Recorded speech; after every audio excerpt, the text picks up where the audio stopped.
Čaute. Čaute. Dnes sme sa s Mirom rozhodli, že rozoberieme ďalšiu tému a tá bude vyhorenie, burnout syndrom, ktorý v dnešnom uponáhlavom svete snáď poznáme už všetci. Miro, my sa ťa chceme spýtať, aby si nám povedal, že či sa vieme vyhorieť aj v oblasti napríklad zdravého životného štýlu. Ja by som určite na začiatok možno spomenul, že v rámci životného štýlu, tréningu a stravovania môžeme hovoriť o syndróme preťaženia, pretrénovania. A potom syndróm vyhorenia je v podstate, má svoje špecifické znaky, môže sa viac týkať povedzme pracovnej oblasti alebo podobne. Ale pre nejakú jednoduchšiu dnešnú komunikáciu to dáme všetko do jednej kategórie. No a na tvoju otázku, či vieme vyhorieť v rámci zdravého životného štýlu, tak určite áno. Dokonca z mojej skúsenosti približne 80% ľudí a klientov sa nachádza v stave preťaženia a dokonca o tom ani nevedia, takže 100% sa dá vyhorieť v tejto oblasti. A ako sa takéto vyhorenie prejavuje? Tu by som to rozdelil možno na nejaké také dve kategórie, na fyzickej rovine a na psychickej rovine, alebo fyzické a psychické znaky. A potom v oblasti stravovania v tréningu. Čo sa týka teda v oblasti tréningu na fyzickej rovine, tak tam môžeš na sebe pozorovať hlavne úbytok svalovej hmoty, neschopnosť tvoriť ďalšiu hmotu, nejaký pokles výkonu, kde môže ísť až o 20% aj viac pokles výkonu, čiže bežne keď robíš 6 opakovaní povedzme so stovkou, tak zrazu 6 opakovaní zvládneš s 80 kg a tak ďalej. Takisto priberanie tuku a prílišné zadržiavanie vody, čiže to sú tie fyzické nejaké znaky. Z tých psychických, tak ako prvé pri nejakom preťažení alebo vyhorení odchádza spánok, čiže zhoršuje sa kvalita, zhoršuje sa hĺbka, nevieš sa vyspať a ráno zase nevieš vstať. Takisto sú tam časté zmeny nálad, dokonca u niektorých ľudí, ktorí sú už v stave pretrénovania, ide až o nejaké depresívne stavy a nie je veľmi ojedinelá aj agresivita, zvýšená agresivita. Čiže to sú niektoré z tých psychických, ale hlavne odchádza ten spánok, ako som povedal, tá kvalita, samozrejme potom si aj podráždený a tak ďalej. Čo sa týka stravovania, tak tam hlavne čo vnímame ako znak na toho vyhorenia alebo toho preťaženia alebo tak je, že máš neustále chuť na sladké. Pretože ty, keď si v stave preťaženia, tak sa ti zvýšia stresové hormóny, hlavne kortizol, a ty, alebo teda telo chce ten kortizol znížiť. Ty ho znižíš tým, že vylúčiš inzulín. A inzulín nevylúčiš, teda vylúčiš ho aj prostredníctvom brokolice alebo nejakého stejku, ale najviac ho vylúčiš so sladkosťami, pretože je veľa cukru, čiže ti stupne inzulín, klesne ti kortizol. Takže prvá taká základná nejaká charakteristika toho, že si niekde v preťažení v rámci alebo vyhorení v rámci stravovania, môže byť neustála chuť na sladké. Koho sa môže týkať toto vyhorenie? Aké oblasti ľudí, že teda viac tých podnikavejších alebo ľudí, ktorí majú stálu prácu? V podstate takto. Môže sa to týkať úplne každého. Každý je ohrozený, záleží ako pristupuješ k životu, k tréningu, stravovaniu a tak ďalej. Je pravda, že ľudia, ktorí povedzme sú v rámci nejakého biznisu alebo podnikania a tak ďalej, tak sú náchylnejší na to vyhorenie, pretože vedia na seba veľa tlačiť, majú veľa povinností a tak ďalej.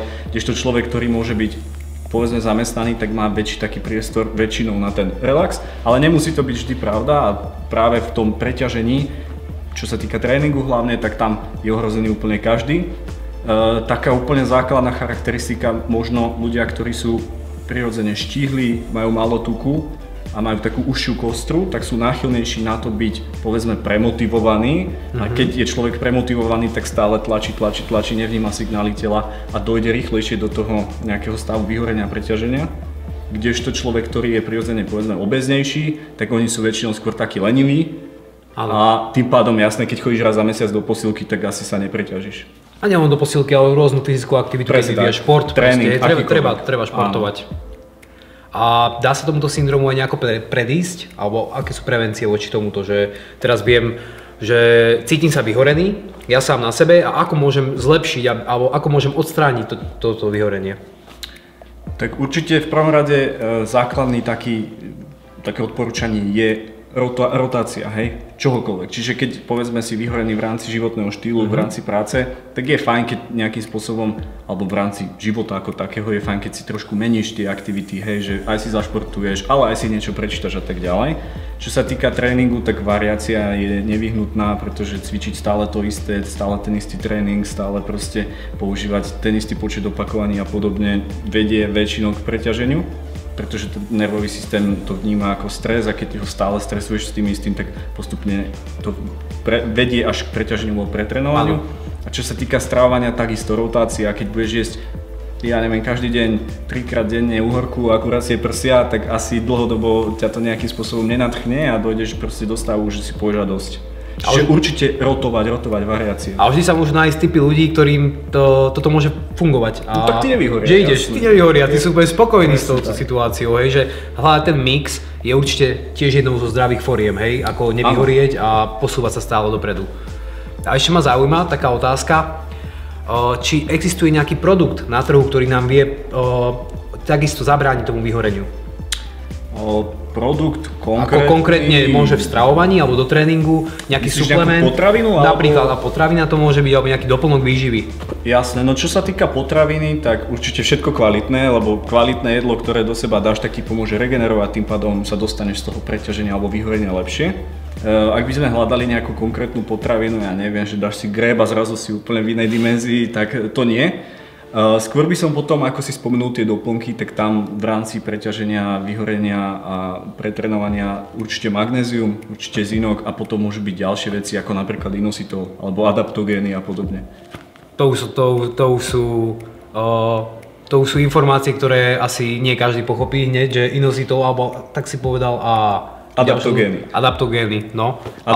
Chceš vysvetliť, predpokladám? Môžeš niečo povedať, no, bližšie. Adaptogény úplne skrátené, len aby sme tu nemali prednášku z toho. Adaptogény sú v podstate extrakty bylín, alebo respektíve sú to látky, ktoré vyrovnávajú vnútorné prostredie. Čiže oni ti pomôžu stresové hormóny znížiť, zvýšia ti to, čo máš znížené a má byť zvýšené. Úplne základne. Tak už som tomu trošku teraz lepšie pochopil. Na základe akých znakov by som si mal Miro dávať pozor, že už viem, že prechádzam do toho syndromu vyhorenia?